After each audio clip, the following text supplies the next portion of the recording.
আপনারা কে কে খাবেন? অনেক ভর্তা বানিয়েছি, চলে আসুন। হ্যালো বন্ধুরা, কেমন আছেন সবাই? আশা করছি ভালো আছেন, সুস্থ আছেন। আজকে কোনো গল্প না, আজকে আমি এই পাতার ভর্তা বানাবো। এটা আমি বলি চুক্কা পাতা, আপনারা কি কি বলেন জানি না। কেউ চুপুরি পাতা বলে, কেউ টক পাতা বলে, কিন্তু আমি চুক্কা পাতা বলি। তো আজকে এটার ভর্তা বানাবো, তাই ভাবলাম আপনাদের মাঝে একটু শেয়ার করি। তো এই পাতাগুলি আমি কচি কচি পাতাগুলি আমি একটা একটা করে বেছে নিব, কচি কচি পাতা দেখে। এই ভর্তাটা খুবই মজা হয়। এভাবে আমি সব পাতা বেছে নিব। সমস্ত পাতাগুলি আমি বেছে নিয়েছি। এই যে পাতাগুলি আমি ভালো মতো ধুয়ে নিয়েছি, আর নিয়ে নিয়েছি শুকনা মরিচ, আর পেঁয়াজ রসুন কুচি করে নিয়েছি। এখন এগুলি সব টেলে নিব। বন্ধুরা, চুলায় একটি কড়াই দিয়ে দিলাম, কড়াই গরম করে নিয়েছি। এখন দিয়ে দিব সামান্য সরিষার তেল। এখন এই রসুন পেঁয়াজগুলি ভেজে নিব।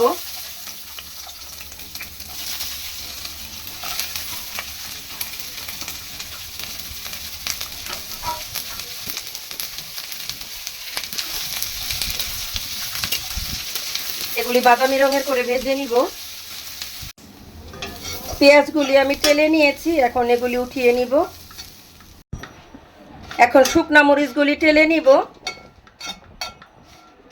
শুকনা মরিচ ভাজা হয়ে গেছে, এগুলি এখন উঠিয়ে নিব। শুকনা মরিচ ভেজে নিয়েছি।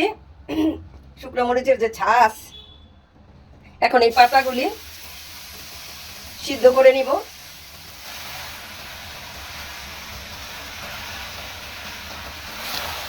সমস্ত পাতাগুলি দিয়ে দিচ্ছি।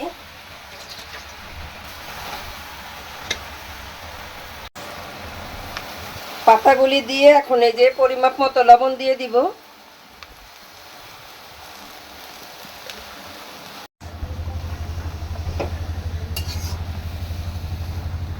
এইভাবে পাতাগুলিকে আমি একদম সিদ্ধ করে নিয়ে নিব।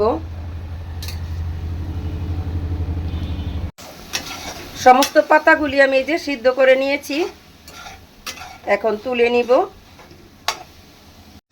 আমি পাটা পোতা সুন্দর করে ধুয়ে নিয়েছি। প্রথমে এখন ভেজে রাখা মরিচগুলি আমি বেটে নিব। মরিচগুলি প্রথমে বেটে নিব লবণ দিয়ে, কারণ লবণ দিয়ে মরিচ বাটলে আর কি মিহি নয়। তো আমি এখন এগুলি প্রথমে বেটে নিব। মরিচগুলি আমি বেটে নিয়েছি, এখন পেঁয়াজ রসুনগুলি বেটে নিব।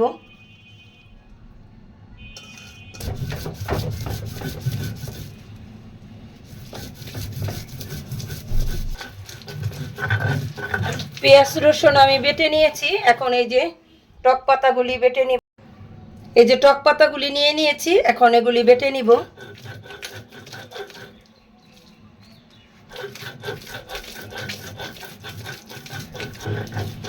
সমস্ত পাতাগুলি আমি বেটে নিয়েছি, এখন এগুলি সবগুলি আবার একসাথে মিশিয়ে তারপরে আবার একটা বাটা দিব।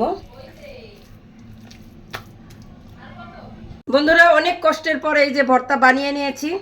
এখন আমি ভাত নিয়ে নিয়েছি, কারণ ভর্তা হলে আমি আগে ভাত খেয়ে নেই, তারপরে সব কাজ।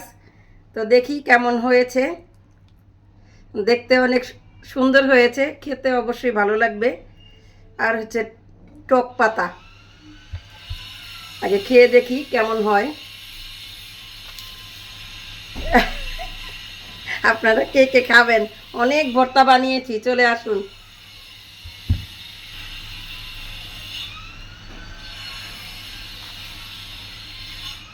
সেই সব